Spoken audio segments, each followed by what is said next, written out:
ಆ ನಂಬಿಕೆ ಉಂಟು. ಹಾಗಿದ್ರೆ ಸಮಯ ವ್ಯರ್ಥ ಯಾಕೆ? ಯುದ್ಧ ಅಲ್ವಾ?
ಆದರೆ ಕರ್ಣಾರ್ಜುನರ ಯುದ್ಧ ಈ ಮಹಾಭಾರತದ ಯುದ್ಧ ನಡೆಯದೇ ಇದ್ದರೂ ಕೂಡ ಅದು ನಡೆಯುತ್ತದೆ.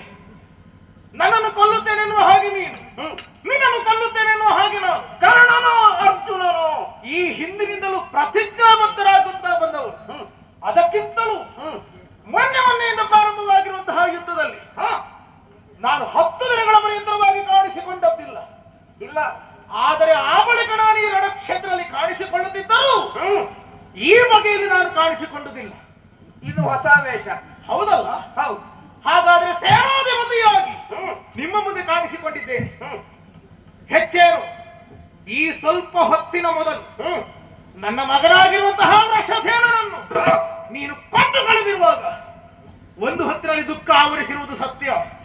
ಆದರೆ ಅದೇ ರೋಷಕ್ಕೆ ದುರುಗಿ ನಿನ್ನನ್ನು ಮತ್ತೆ ಕೊಲ್ಲುತ್ತೇನೆ ಎನ್ನುವುದು ಪ್ರತಿಜ್ಞೆಯನ್ನು ಮಾಡಿ, ಅಲ್ಲದಿದ್ದರೆ ಕೌರವನಿಗೆ ಮುಖ ತೋರಿಸುವುದಿಲ್ಲ ಎನ್ನುವಂತಹ ಮಾತುಗಳನ್ನಾಡಿ ಬಂದಿದ್ದೇನೆ ನಾನು. ಹೌದೇನೋ? ಏನೋ ನನ್ನಲ್ಲಿ ಹೋರಾಟ ಅಂತ ಹೇಳಿದ್ರೆ ಸುಲಭ ಅಂತ ಮಾಡಿಕೊಂಡೆ. ಏನು ಕಷ್ಟ? ಕೈನತನದ ಮುಖೇನವಾಗಿ ಆ ಸೈಂಧವನನ್ನು ಕೊಂದಂತಹ ಬಗೆ ಈ ಹೊತ್ತಿನಲ್ಲ, ಈ ಹೊತ್ತಿನಲ್ಲ.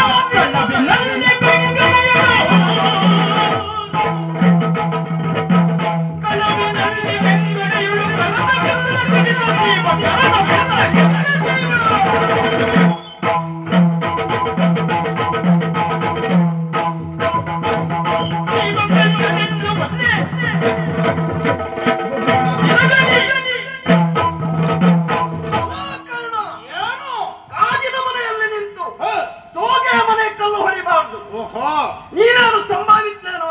ಏನು ಮಾಡಿದ್ದಾನೆ? ನಿನ್ನ ವಿಚಾರ ಈ ಮೊದಲೇ ತಿಳ್ಕೊಂಡೇ ಬಂದವ ನಾನು. ಯಾವುದು ಹೇಳಿದ್ರೆ ವೃಷಸೇನನನ್ನು ಕೊಂದೆ ಅಂತ ಹೇಳ್ತೀಯ. ಅಲ್ವೇನೋ? ನೀನು ಕಳವು ಮಾಡ್ಲಿಲ್ವಾ? ಯಾವುದು ಕಳವು? ನಮ್ಮದು ಮೊನ್ನೆ ನಡೆದ ಕೋಟೆ ಯುದ್ಧ. ಆ ಕೋಟೆ ಯುದ್ಧದಲ್ಲಿ ಬೆಂಗಡೆಯಿಂದ ಬಂದು ಅಭಿಮನ್ಯುವಿನ ಕೈಯನ್ನ ಕಳೆದ ಏ ಜೀವಗಳ್ಳ. ನಮ್ಮದು ತಪ್ಪಲ್ವೇ ಅಲ್ಲ. ಒಂದು ಗುರು ನಿರ್ದೇಶ, ಜೊತೆಯಲ್ಲಿ ಒಡೆಯನಿಗೆ ಸಲ್ಲಬೇಕಾಗಿರುವಂತಹ ವಿಜಯ. ಅದಕ್ಕಿಂತಲೂ ಅದೇನು ದ್ವೈರಥ ಯುದ್ಧವಲ್ಲ, ಕೂಟ ಯುದ್ಧವಾದ ಚಕ್ರವ್ಯೂಹ. ಹಿಂದಿನಿಂದಲೂ ಮುಂದಿನಿಂದಲೂ ಎಡದಿಂದಲೂ ಬಲದಿಂದಲೂ ಎತ್ತ ಕಡೆಯಿಂದಲೂ ಬೇಕಾದ ಹಾಗೆ ಹೋರಾಟವನ್ನು ಮಾಡಿದಾಗ ಅವರನ್ನು ನಿಗ್ರಹಿಸುತ್ತಾ ಸಾಗಬೇಕಾದುದು ಅಲ್ಲಿರುವಂತಹ ಯೋಧನಿಗೆ ಧರ್ಮ. ನಿನ್ನ ಮಗನಿಗೆ ಅದು ಸಾಧ್ಯವಾಗದೇ ಇರುವುದಕ್ಕೆ ನಾವು ಹೊಣೆಗಾರರಲ್ಲ. ದ್ರೋಣ ನಿನ್ನನ್ನು ಕರೆದ ಹೇಳಿಲ್ವಾ? ಬೆಂಗಡೆಯಲ್ಲಿ ನಿಂತು ಚಾಪವರು ಮುಕ್ಕಡಿಯ ಮಾಡು ಹೇಳಿದ್ರು. ಹಾಗಾದ್ರೆ ಯಾಕೆ ಹೇಳಿದ್ರು ಅವರು? ಯಾಕೆ? ವ್ಯೂಹದಲ್ಲಿ ಹಿಂದೆ ಮುಂದೆ ಅಂತ ಇರುವುದಿಲ್ಲ ಅಂತ ಆದ್ರೆ ದ್ರೋಣರು ಬೆಂಗಡೆಯಲ್ಲಿ ಅಂತ ಹೇಳುವ ಕ್ರಮ ಇರ್ತಿತ್ತ? ಅವನೇ ಮುಖ ತೋರಿಸಬೇಡ, ಅವನಿಗೆ ಅವನ ಹಿಂದೆ ನಿಂತುಕೋ ಅಂತ ಹೇಳಿದ್ದು. ಚಕ್ರಾಕಾರದಲ್ಲಿ ಯಾವುದು ಎದುರು ಯಾವುದು ಹಿಂದೆ, ಹಿಂದಿದ್ದದು ಮುಂದಾಗುತ್ತದೆ, ಮುಂದಿದ್ದದು ಹಿಂದಾಗುತ್ತದೆ, ಎಡವು ಬಲಕ್ಕೆ ಬರುತ್ತದೆ, ಬಲವು ಎಡಕ್ಕೆ ಬರುತ್ತದೆ. ಹಾಗೆ ಅಂತಿದ್ರೆ ಗೊತ್ತಿರದೇ ಇರುವಂತದ್ದು ಚಕ್ರವ್ಯೂಹ. ವ್ಯೂಹ ಗೊತ್ತಿರುವುದಿದ್ರೆ ನನಗೆ ಸಂಪೂರ್ಣ. ಕಾರಣ ಏನು? ಹಾಗೆಲ್ಲ ನಿನ್ನ ಮಾತಿಗೆ ಹೆದರಿಕೊಳ್ಳುವುದಕ್ಕೆ ಇದೇನು ಗೋಗ್ರಾಣ ಅಂತ ಮಾಡಿದೆಯೇನೋ?